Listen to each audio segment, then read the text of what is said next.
Hello everyone, welcome to my channel. कैसे हैं आप सब? उम्मीद करती हूँ स्वस्थ और खुश होंगे। फ्रेंड्स, आज हम सीखेंगे वर्ण और शब्द, इन दोनों में क्या डिफरेंस होता है। सबसे पहले बात करते हैं वर्णों की कि वर्ण किसे कहते हैं। वर्ण भाषा की सबसे छोटी इकाई होती है। इसमें होते हैं स्वर और होते हैं व्यंजन। स्वर किसे कहते हैं? स्वर होती हैं ऐसी इंडिपेंडेंट इकाइयां जिन्हें बोलते समय किसी और वर्ण के साउंड की सहायता नहीं लेनी पड़ती। इन्हें इंडिपेंडेंट इकाइयां भी कहते हैं। स्वरों को हम ऐसे ही इस्तेमाल भी कर सकते हैं और अगर इन्हें हमने व्यंजन के साथ जोड़ना होता है या लगाना होता है तो स्वरों के चिन्हों का प्रयोग किया जाता है। ये होती हैं मात्राएं। स्वरों के जो चिन्ह होते हैं वो होती हैं मात्राएं। इन चिन्हों को हम व्यंजनों के साथ जोड़कर नए नए शब्द बनाते हैं। अब बात करते हैं व्यंजन की। व्यंजन किसे कहते हैं? व्यंजन ऐसी इकाइयां होती हैं या ऐसे अक्षर होते हैं जिनमें अ स्वर का साउंड होता है।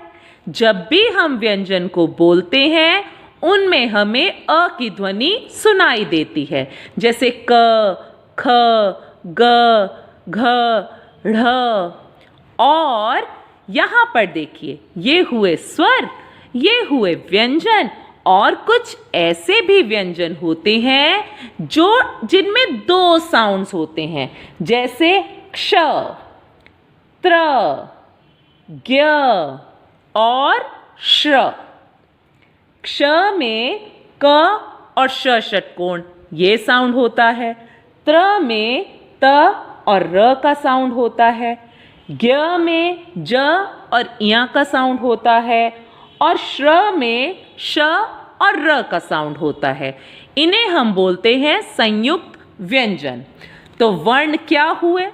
वर्ण हुए, यहां देखिए, वर्ण के दो भाग हुए। एक हुआ स्वर और एक हुआ व्यंजन। और व्यंजन में भी संयुक्त व्यंजन भी आ गए। और स्वरों में आजकल हम एक और साउंड भी यूज करते हैं। कौन सा? अ। जब हम अंग्रेजी अक्षरों को हिंदी में लिखते हैं तो इस साउंड को भी इस्तेमाल करते हैं, जैसे डॉक्टर।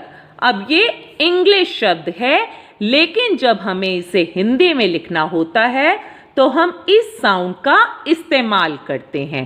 तो इस तरह से हमें पता लगा कि वर्ण की दो इकाइयां होती हैं, एक है स्वर और एक है व्यंजन। व्यंजन में संयुक्त व्यंजन भी आ जाते हैं। अब बात करते हैं शब्दों की। शब्द किसे कहते हैं? जब हम स्वर और व्यंजन इन्हें जोड़ देते हैं, जब हम व्यंजन में मात्राओं को जोड़ देते हैं और नए नए शब्द बनाते हैं जिनका अर्थ निकलता है। जैसे यहाँ देखिए, पहले हमने लिया एक स्वर आ, इसके साथ हमने व्यंजन को जोड़ दिया तो शब्द बन गया आम। और आम क्या होता है? एक फल होता है। हाँ, इसी प्रकार से हमने यहाँ लिखा घ, अब यहाँ हमने लगा ड़, तो ये बना घड़।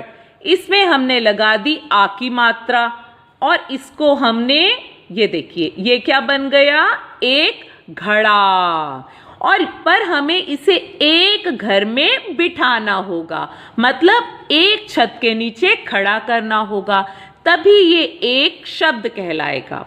जैसे मम्मी, पापा, मैं, भैया, हम सब जब इकट्ठे एक घर में रहते हैं तो एक फैमिली बनती है। उसी प्रकार से जब एक स्लीपिंग लाइन के अंदर दो व्यंजन होते हैं, एक स्लीपिंग लाइन के नीचे एक स्वर या व्यंजन होता है, उसे जोड़ा जाता है और उसका अर्थ निकलता है तो वो शब्द कहलाता है। तो इस प्रकार से हमने सीखा कि वर्ण भाषा की सबसे छोटी इकाई होती है जिसके भेद होते हैं स्वर और व्यंजन, और दो या दो से अधिक वर्णों के समूह को शब्द कहते हैं।